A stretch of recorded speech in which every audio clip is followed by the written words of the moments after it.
Jangan lupa subscribe, like, share, dan komen ya. Bye.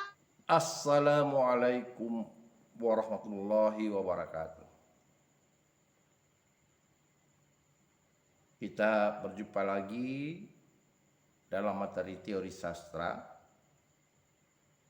Sebelum kita membicarakan tentang teori sastra lebih lanjut, marilah kita berserah diri kepada Allah Subhanahu wa Ta'ala, Tuhan yang Maha Esa,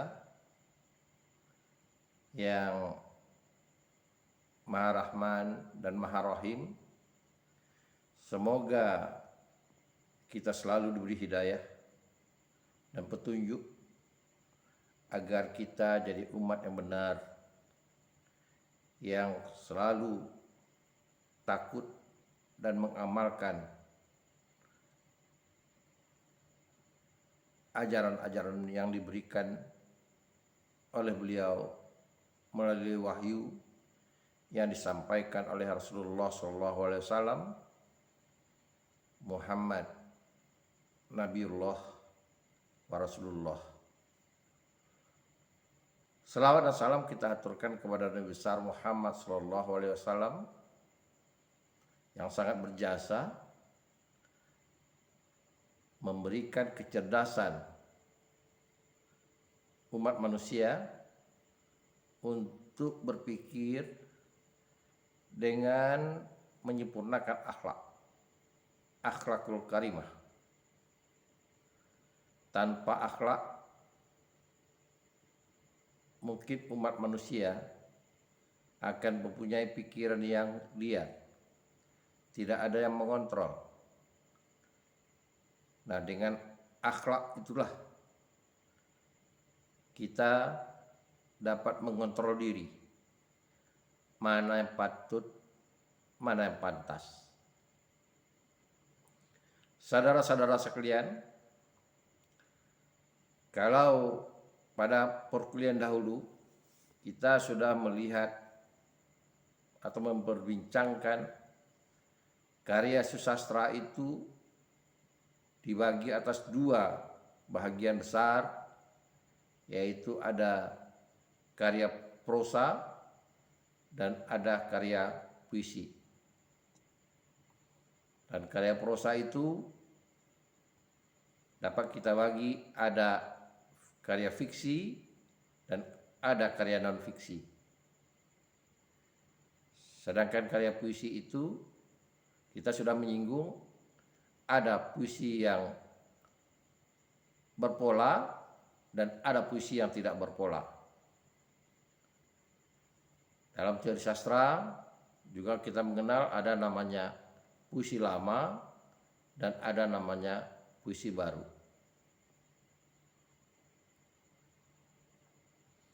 Secara garis besar, para kritikus sastra, ilmuwan sastra mengatakan sastra itu dibagi atas dua masa, yaitu sastra lama dan sastra baru. Nah, pada kesempatan ini, kalau kita lihat dari kedudukan karya sastra, Sebenarnya kita dapat menggolongkan karya susastra itu. Yang pertama, karya susastra yang melekat dalam kehidupan masyarakat, kita kenal dengan namanya susastra tradisi. Susastra tradisi ini adalah susastra yang hidup di tengah-tengah masyarakat dan bahagian dari aktivitas budaya. Secara berkesinambungan dan terpelihara, selagi budaya itu dilaksanakan, karya susastra itu akan selalu abadi. Tetapi dia akan punah apabila budaya atau tradisi itu tidak lagi dilaksanakan. Karena dia sekali lagi melekat pada tradisi atau budaya tempatan. Susastra ini, saudara sekalian, itu melekat pada kelompok etnis tertentu. Meskipun kalau kita lihat di etnis lain, susastra yang semacam itu juga dapat kita jumpai. Tetapi pemahaman pelaksananya itu disepakati oleh tradisi tertentu. Nah, sastra semacam ini itu merupakan bahagian dari aktivitas kehidupan masyarakat. Sehingga kita dapat mengatakan karya susastra dengan apresiasi masyarakat itu sejajar. Masyarakat dapat memahami, bahkan bagi mereka jika karya susastra itu tidak hadir dalam aktivitas budaya mereka, rasanya terasa kurang. Namun karya susastra yang seperti ini jarang yang berdiri sendiri, karena dia bahagian yang menyempurnakan sebuah tradisi. Mulai dari tradisi kelahiran sampai ke tradisi kematian. Nah, saya katakan tradisi kelahiran itu adalah tradisi menyambut manusia itu lahir, sementara tradisi kematian yang saya katakan adalah tradisi upacara kematian yang diselenggarakan oleh ahli waris atau masyarakat tempatan untuk melepaskan jasad manusia ketika dikebumikan. Saudara sekalian, beberapa hal yang perlu kita perhatikan pada susastra tradisi ini. Banyak hal-hal merupakan batang larang, tunjuk ajar yang dimuat dalam karya susastra itu.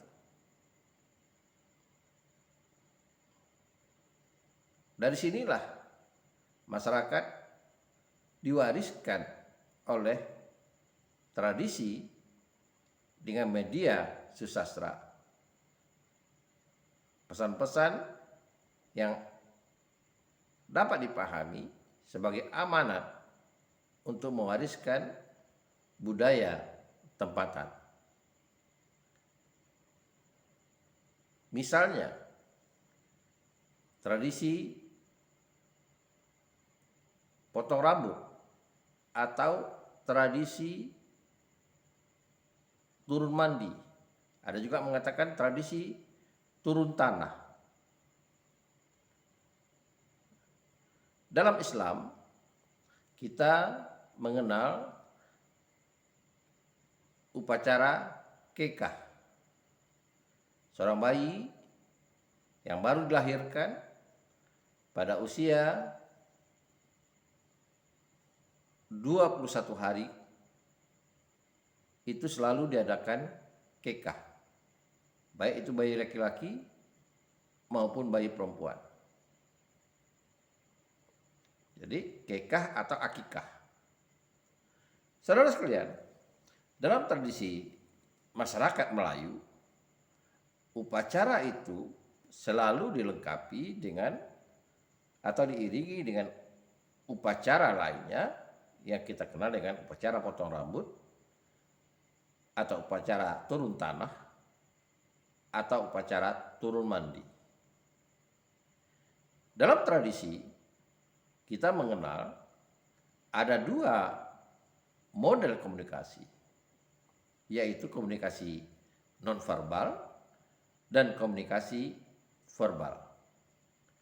Kalau komunikasi nonverbal, ada simbol-simbol yang perlu diinterpretasikan, dipahami maknanya. Misalnya, dalam upacara potong rambut atau turun mandi, biasanya bagi orang Melayu dihidangkan namanya bubur 7 warna. Nah, ini tentu bentuk komunikasi nonverbal. Nah, sekarang sangat terbatas masyarakat atau generasi muda yang mengetahui kenapa ada bubur 7 warna. Apa maknanya? Inilah sebetulnya para generasi muda dan para peneliti budaya perlu mendokumentasikan dan menyebarluaskan mana-mana nonverbal ini. Karena komunikasi nonverbal ini yang paling cepat atau yang paling mudah punah. Apalagi aktivitas budaya selalu diambil alih oleh orang-orang yang bertenaga populis atau dianggap oleh masyarakat profesional secara kekinian. Kenapa saya katakan demikian? Mari kita lihat contoh. Kalau dalam tradisi perkawinan,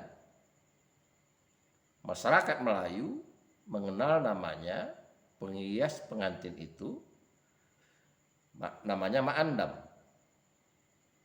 Bagi masyarakat Melayu, ma'andam ini sangat dihormati, sangat dihargai. Bahkan para keluarga, kaum kerabat selalu menunggu ma'andam itu keluar dari kamar hias, kamar pengantin, setelah dia menghias pengantin. Kenapa demikian?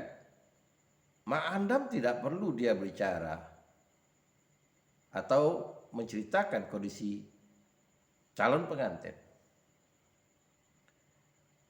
Orang cukup melihat raut wajahnya. Apakah ma'andam itu keluar dalam keadaan berseri-seri atau dalam keadaan murung. Ini sudah menjadi pertanda bagi masyarakat tentang kondisi atau status calon pengantin yang dihiasnya. Tetapi ketika hal itu diambil posisinya oleh perias populis seperti orang salon, hal-hal yang menyangkut kemampuan spiritual yang dimiliki oleh ma'andam itu tidak dimiliki oleh generasi populis ini. Padahal dalam tradisi para ma'andam, apakah kita lihat di tanah Melayu, di tanah Jawa, itu mereka sebelum menghias pengantin, ada amalan-amalan yang mereka lakukan. Misalnya, kalau di Jawa kita mengenal namanya puasa mutih. Penghias pengantin itu dia puasa dulu sampai 40 hari. Untuk menghadapi pekerjaan yang bagi orang salon hal yang biasa dilakukan. Tapi bagi mereka tidak. Begitu sakralnya menghias seorang pengantin. Kembali ke persoalan kita. Komunikasi kedua adalah komunikasi verbal. Dikatakan verbal karena dia menggunakan bahasa. Nah, dalam tradisi atau budaya dimanapun di Nusantara ini, komunikasi verbal atau budaya dalam masyarakat itu menggunakan bahasa susastra. Nah, bahasa susastra itu boleh kita lihat bagaimana mereka memilih diksi dalam bertutur kata. Mereka juga menggunakan bentuk-bentuk karya susastra. Kalau di Melayu menggunakan pantun. Nah, dalam tradisi ini yang berkembang itu adalah susastra oral atau susastra lisan. Jadi, kalau kita bicara tentang susastra tradisi atau susastra budaya, itu ciri khasnya salah satunya adalah susastra itu lisan, orality.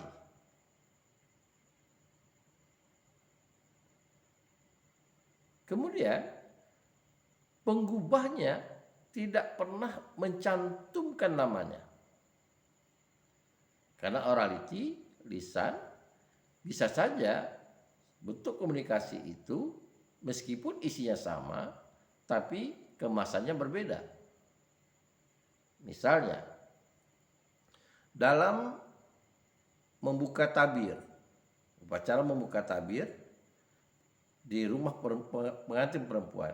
Ketika pengantin laki-laki mau masuk rumah, biasanya ada tradisi membuka tabir, membuka halangan berupa kain yang ditutup di depan pintu. Nah, di sini terjadi komunikasi, berbalas pantun dari pihak perempuan dan pihak pengantin laki-laki. Ada juru bicaranya. Tentu dimulai dengan pertanyaan dari pengantin perempuan akan masuk dan kedatangannya. Di tanah ranah Melayu biasanya ini digambarkan dengan berbalas pantun. Maksud dan tujuan dari acara ini adalah bahwa seseorang secara nonverbal mengatakan bahwa seseorang masuk ke rumah orang lain, apalagi laki-laki masuk ke rumah perempuan, itu tidak bisa sembarangan. Perempuan ini punya harga diri, punya marwah, jadi tidak seenaknya masuk ke rumah. Karena itu ada yang namanya diminta upah-upah. Mungkin Anda menanyakan, kenapa kok tidak uang kertas, ke uang logam? Ya supaya itu sebagai simbol, hanya sebagai simbol, bukan nilainya dilihat, tapi sebagai simbol bahwa perempuan atau calon pengantin perempuan itu punya harga diri. Gitu. Jadi tidak sembarangan masuk. Saudara sekalian, nah yang saya katakan tadi bisa jadi isi pantunnya sama, tapi pantunnya berbeda dalam upacara membuka tabir pada upacara pernikahan yang satu dengan upacara pernikahan yang lain. Kenapa demikian? Karena itu pantunnya orality, bukan perlu dihafal, spontan. Orang-orang yang pintar membuat pantun, dia spontan saja. Karena kita tahu kalau orang-orang yang pintar membuat pantun, itu kan berproses dari apa yang dia lihat, apa yang dia dengar, apa yang dia pikirkan, dan apa yang dia rasakan.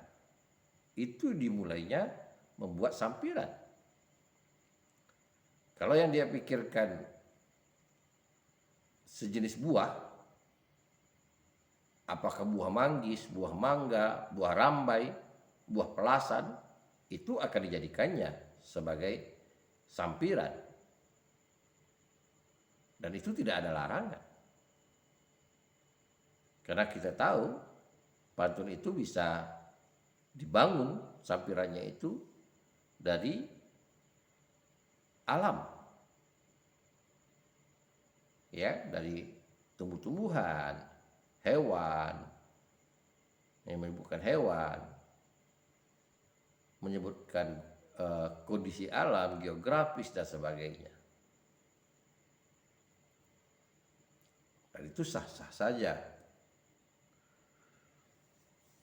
Nah, kembali kepada persoalan susastra tradisi. Saya katakan, dengan kondisi demikian, masyarakat merasa memiliki karya susastra itu. Jadi kalau boleh kita katakan, tingkat apresiasi dan interpretasi masyarakat dengan karya itu sejajar. Jadi dia sama, sejajar.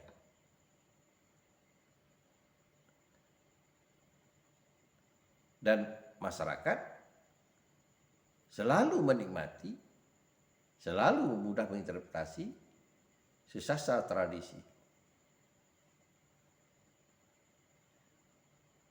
Nah, berangkat dari ini muncul sastrawan, cendekiawan yang merombak atau memberi bentuk baru dalam bentuk susastra yang kita kenal dengan namanya sastra kreatif.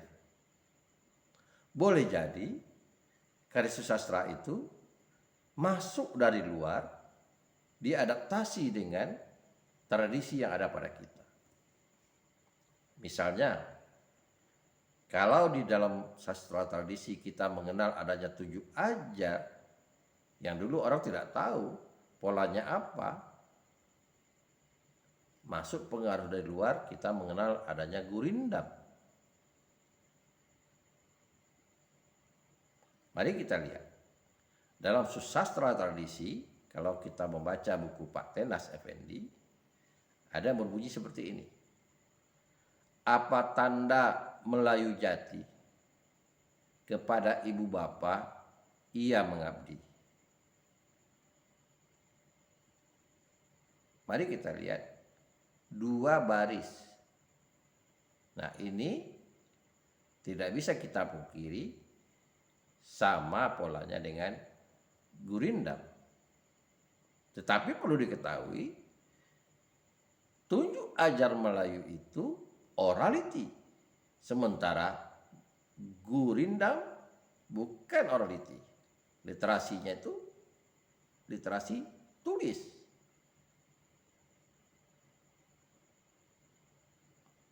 Begitu juga yang lain masuk seperti syair. Jadi sekali lagi, sastra tradisi itu ciri khasnya adalah lisan, kelisanan. Yang kedua, dia anonim. Tidak tahu kita siapa yang mengubahnya. Kita tidak tahu. Siapa yang tahu misalnya yang menulis pantun, berburu ke padang datar dapat rusa belang kaki, berguru ke palang ajar bagai bunga kembang tak jadi. Siapa yang tahu siapa yang menulisnya? Tapi bagi masyarakat itu dinikmati sebagai pantun nasihat.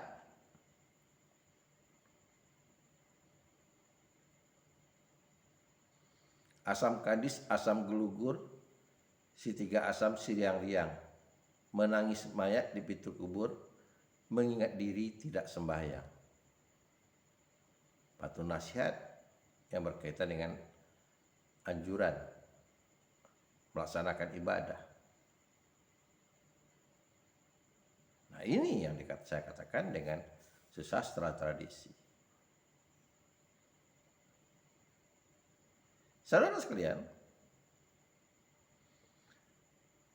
jadi kalau kita katakan susastra kreatif adalah susastra yang tahu pengarangnya, tahu penulisnya. Jadi dia bukan teks tulis. Teks tulis.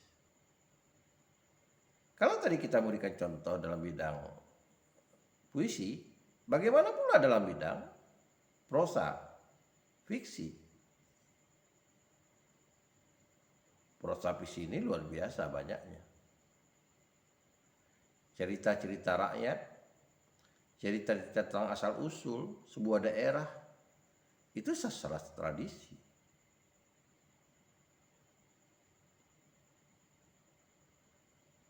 Dan itu sekarang sudah banyak mulai dilupakan oleh orang.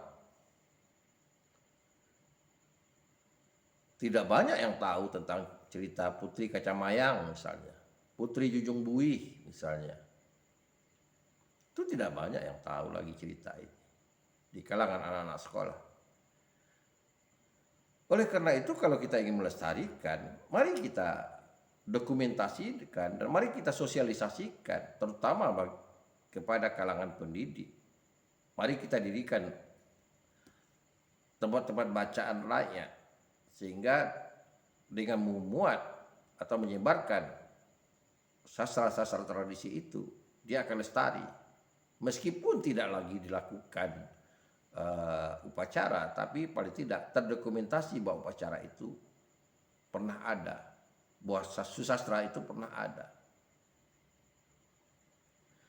Orang mungkin sekarang tidak banyak yang tahu tentang cerita rakyat, tentang Nyik Gasi yang pernah ditulis oleh B.M. Samsudin. Kenapa? Karena bukunya sekarang sudah sulit didapat. Nah, harusnya pemerintah daerah, masyarakat peduli susastra harus menggalakkan hal ini. Saya tidak hanya bicarakan dengan di Riau, di mana-mana di Nusantara ini dituntut kepedulian masyarakat, pemerintah untuk mendokumentasikan dan melestarikan budaya itu. Kita selalu berkoar-koar masalah Pancasila, tapi kita tidak tahu, tidak sadar kita akar rumput Pancasila itu dari budaya. Apa jadinya Pancasila nanti kalau budaya itu sudah tidak dilaksanakan orang? Sudah muncul dikuasai oleh peradaban baru, peradaban liberal. Bukan peradaban yang berakar rumput dari tradisi kita. Kita dipertontonkan dengan aktivitas kegiatan-kegiatan yang tidak mencerminkan Pancasila, justru dilakukan oleh orang-orang yang berteriak Pancasila. Nah, oleh karena itu sebetulnya kalau kita ingin melestarikan Pancasila, mari kita pelihara akar rumputnya, asal mulanya Pancasila itu. Dari mana asal akar rumputnya? Ya dari tradisi, dari budaya. Dari mana asal tradisi budaya itu? Intisarinya, salah satu di antara sumbernya adalah susastra. Susastra. Itu salah satu sumbernya. Karena di dalam karya susastra itu lengkap. Bicara siasat, bicara musyawarah, bicara tentang ketuhanan, bicara tentang persatuan. Sudah lengkap dalam karya susastra tradisi. Jadi kalau kita ingin bicarakan tentang nilai-nilai Pancasila, bukan kita hanya menghafal 5 sila yang sudah dibuat dalam rumusan teks, tapi akar rumputnya. Bagaimana kita bisa membicarakan tentang keadilan sosial kalau kita tidak pernah menggali konsep keadilan sosial dalam tradisi masyarakat kita?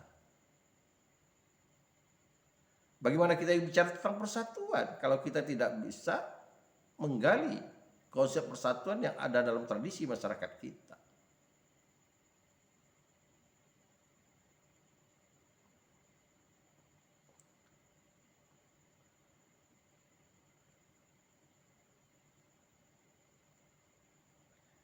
Saya kembali memberikan contoh pada Anda.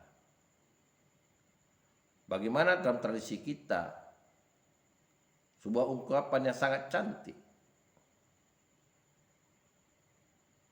yang ditulis atau yang diucapkan oleh masyarakat dan sudah ditulis oleh Pak Tenas Effendi.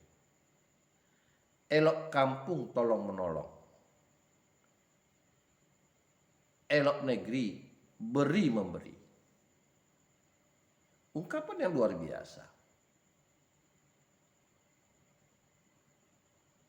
Kalau hal itu diterapkan dalam masyarakat, tidak ada itu perkelahian terkampung. Karena masyarakat ingin kampungnya itu elok. Karena kalau ingin elok, dalam tradisi Melayu sudah dikatakannya, tolong menolong, bukan saling memusuhi. Seperti yang terjadi, yang selalu kita tonton di televisi. Tawuran antar kampung yang seharusnya tidak terjadi. Bayangkan kalau misalnya sebuah negeri tidak saling beri-memberi. Orang Riau tidak saling memberi dengan orang Sumatera Barat. Orang Sumatera Utara tidak saling memberi dengan Sumatera Barat, dengan Riau. Apa yang terjadi? Karena masing-masing daerah punya kelebihan dan punya kekurangan. Kalau Riau misalnya tidak mau memberi kekayaannya dulu, bagaimana membangun Indonesia ini? Karena Riau itu kaya dengan minyak, ya hasil minyak dia kuasai oleh pusat, dan itulah yang dulunya pada Orde Baru membiayai sebagian besar APBN. Baru zaman reformasi ini yang ada namanya konsep bagi hasil. Sehingga daerah dapat kebagian.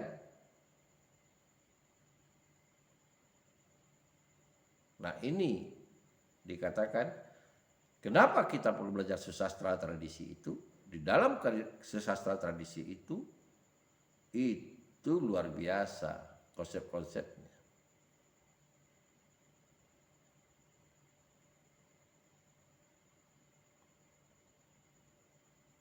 Sama dengan dalam tradisi misalnya,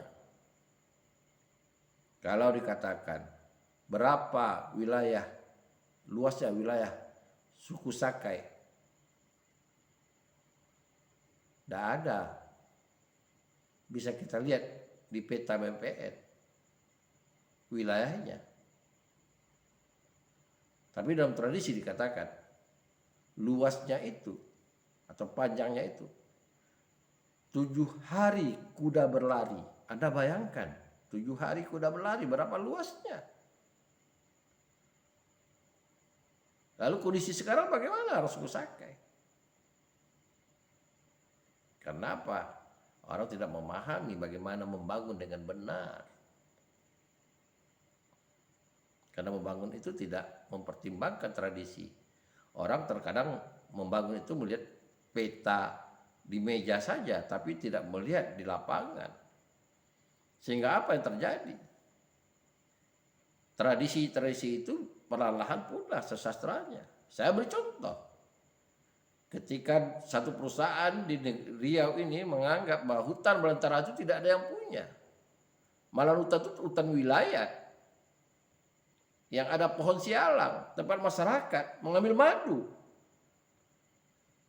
Nah ketika hutan itu dibabat habis seperti kasus di Pelalawan. Apa yang terjadi? Tentu aktivitas mengambil madu itu sudah tidak ada lagi. Kalaupun ada, boleh dibilang hanya beberapa bagian aja. Tapi bagi masyarakat yang mengambil madu, jelas tidak lagi melakukan itu berarti aktivitas susastra tradisi hilang. Karena ketika dia mengambil madu, dia menggunakan juga karya susastra, misalnya mantra. Begitu juga dengan orang Sakai yang saya katakan, wilayah hutannya sudah ditukar dengan kelapa sawit. Bagaimana mereka mau meramu? Bagaimana mereka mau berburu? Karena tanaman-tanaman untuk pengobatan sudah tidak jumpai lagi. Tinggal kenangan. Tradisi itu tidak berlanjut. Nah, tradisi hilang, sastra tradisi juga ikut hilang. Tidak terabadikan.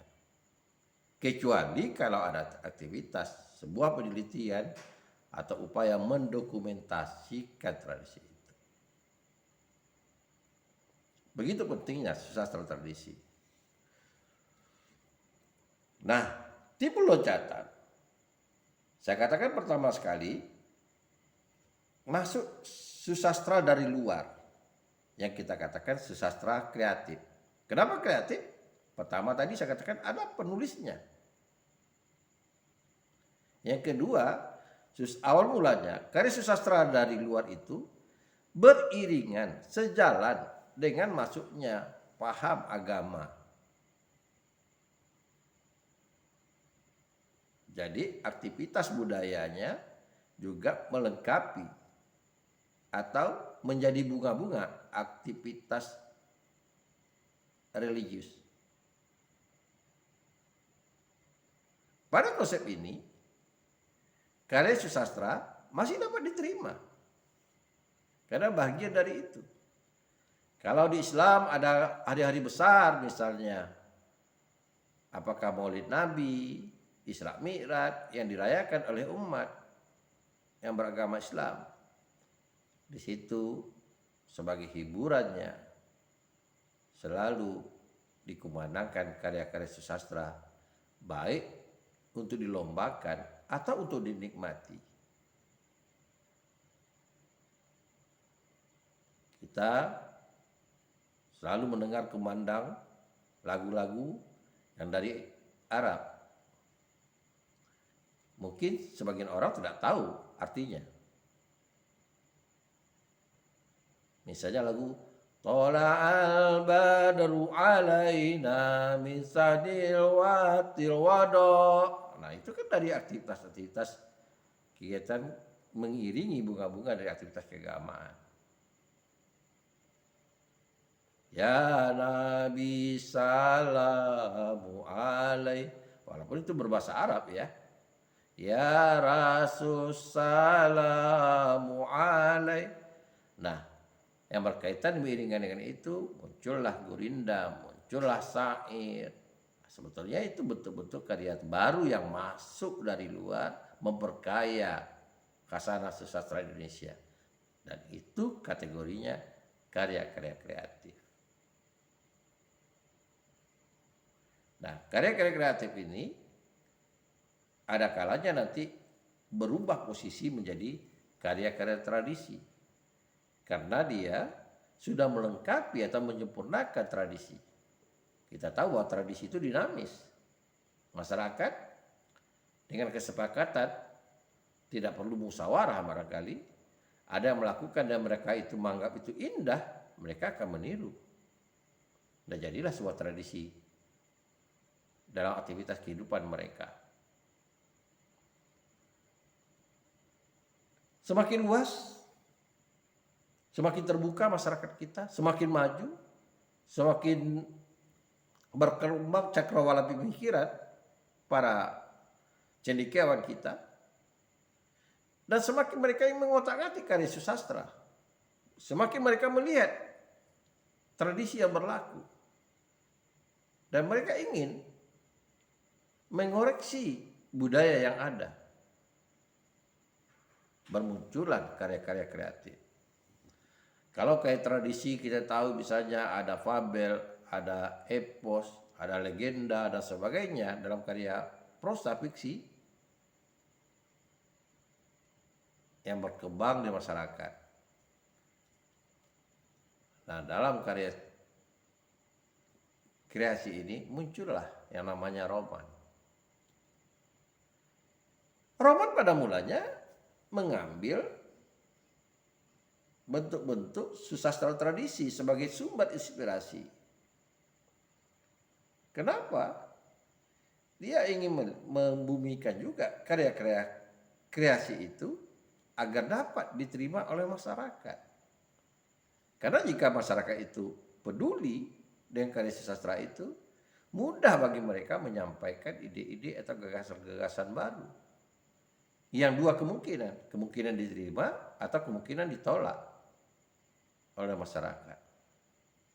Inilah contoh saya katakan kayak roman tenggelamnya kapal Padarwis di bawah lindungan Ka'bah merantau ke Delhi yang ditulis oleh sastrawan budayawan dan buya besar kita Hamka. Itu mulai pemikiran-pemikiran baru mengoreksi tentang tradisi kehadapan tradisi yang pusatnya waktu itu regional Minangkabau. Yang selama ini tradisi itu hanya mengikut saja, bagi para ilmuwan cendekiawan ini dia mengatakan, dia membuka mata. Kita beri contoh. Kalau dulu orang mengenal ada kasta di Bali, mungkin sampai sekarang juga masih berlaku kasta di Bali. Sebetulnya dalam masyarakat kita kasta itu ada. Meskipun tidak se ekstrim atau seperti yang dilakukan di Bali. Ya, kasta itu berkaitan dengan di masyarakat kita secara luas adalah berkaitan pandangan masyarakat terhadap kondisi sosial. Anda boleh baca misalnya yang ditulis oleh Hamka di bawah lindungan Ka'bah. Bagaimana status Hamid sebagai anak pembantu yang mencintai anak juragan orang tuanya. Itu yang dikritisi. Jadi sastra kreasi pertama ciri khasnya adalah bentuk karya tulis, bukan lisan. Ya, bentuk tulis. Tapi itu bukan yang pertama. Karena sastra orality, lisan itu seperti yang saya katakan pernah didokumentasikan di zaman Raffles yang kita kenal dengan namanya sastra klasik. Kita tidak tahu apakah sumbernya inspirasi dari sastra klasik atau memang berangkat dari sastra tradisi. Muncul kali-kali bentuk baru seperti roman itu. Cerpen yang dilakukan oleh Sumana S. Cerita-cerita rakyat di Bengkalis. Yang jadi inspirasinya menulis cerpen. Berkembang karya kreasi itu akhirnya apa yang terjadi? Yang terjadi adalah karya-karya kreatif itu semakin jauh meninggalkan masyarakat. Karena dia tidak lagi bahagian dari tradisi masyarakat. Disinilah karya sastra itu mulai melepaskan diri dari masyarakat secara umum. Sehingga pecinta sastra itu semakin lama semakin selektif. Orang melihat semakin terkucili, sebetulnya tidak. Karena karya sastra itu tidak lagi bahagian dari sebuah tradisi. Tapi dia sudah masuk ke bahagian dari karya pemikiran. Ada gagasan-gagasan di dalamnya. Jadi karya sastra kreasi itu menuju kepada karya sastra keilmuan. Bahagian dari ilmu susastra. Dari sinilah berangkatnya sebetulnya ilmu susastra itu setelah melihat gejala-gejala yang ada dalam susastra kreasi. Meskipun dalam ilmu susastra tidak meninggalkan susastra tradisi. Karena ilmu susastra itu mencakup seluruhnya. Tapi ilmu susastra itu muncul setelah susastra kreasi ini berkembang dengan ragamnya. Berkembang dengan ragamnya. Sampai kita mengenal namanya sastra kontemporer. Dimulai dari susastra yang sifatnya tulis, lalu ada namanya susastra kontekstual, dan kemudian ada sastra modern, sampai sekarang dikatakan sastra kontemporer. Entah apa lagi susastra yang akan muncul di kemudian hari. Dengan munculnya ragam karya susastra itu pula, sastra kreasi itu pula, semakin berkembang ilmu susastra, teori susastra. Nah, orang-orang yang tidak mengikuti perkembangan itu sulit memahaminya. Oleh karena itu, kalau kita belajar karya susastra, teori susastra, kita harus mengikuti juga perkembangan karya susastra dari masa ke masa. Mengikuti tidak hanya sekedar mengetahui saja, tapi menikmati, mengalami. Jadi kita kembalikan karya susastra itu menjadi tradisi budaya para ilmuwan, membaca. yang dulunya sebuah aktivitas rutin dalam masyarakat tradisi, sekarang harus aktivitas ilmiah. Karena tidak mungkin menjadi aktivitas tradisi. Mana mungkin karya Sutarji itu jadi aktivitas tradisi masyarakat. Walaupun dia menulis namanya puisi mantra, tidak mungkin. Puisi-puisi Khairil tidak mungkin masuk dalam tradisi masyarakat. Jadi kalau boleh kita katakan, susastra tradisi dia dinamis mengarah ke kepunahan, berubah mengalami kepunahan. Walaupun kondisi sebetulnya konsepnya dia statis, dia sudah terdokumentasikan dalam sebuah tradisi, diabadikan dalam sebuah tradisi. Dia akan terus diingat masyarakat kalau tradisi itu masih diselenggarakan. Tapi susastra kreatif dia dinamis dengan bentuk-bentuk perubahan. Akan bermunculan terus bentuk-bentuk perubahan. Dan akan semakin terselektif orang memahami karya susastra itu. Kecuali orang-orang yang memang mendalami ilmu susastra atau menyukai karya susastra. Itulah pembahasan kita pada pertemuan kali ini. Jadi sekali lagi saya katakan, dapat kita simpulkan bahwa susastra itu bila kita lihat dari kedudukannya, kita harus mengenal, tahu kita mana yang dikatakan susastra tradisi, mana dikatakan susastra kreatif. Nah, susastra tradisi dia bahagian dari aktivitas tradisi. Dia tidak berdiri sendiri. Ada kalanya dia sebagai alat komunikasi verbal dalam sebuah tradisi yang juga diiringi dengan komunikasi non-verbal yang seperti saya katakan contoh tadi. Demikianlah pertemuan kita kali ini, dan semoga Anda dapat memahami. Dan mari, kebetulan Anda berada sebagian besar di daerah, di kampung Anda mendokumentasikan susastra tradisi yang ada di kampung Anda. Semoga Anda pewaris yang sah, yang peduli terhadap tradisi-tradisi susastra yang ada dan masih bisa diabadikan di kampung halaman Anda. Terima kasih. Assalamualaikum warahmatullahi wabarakatuh.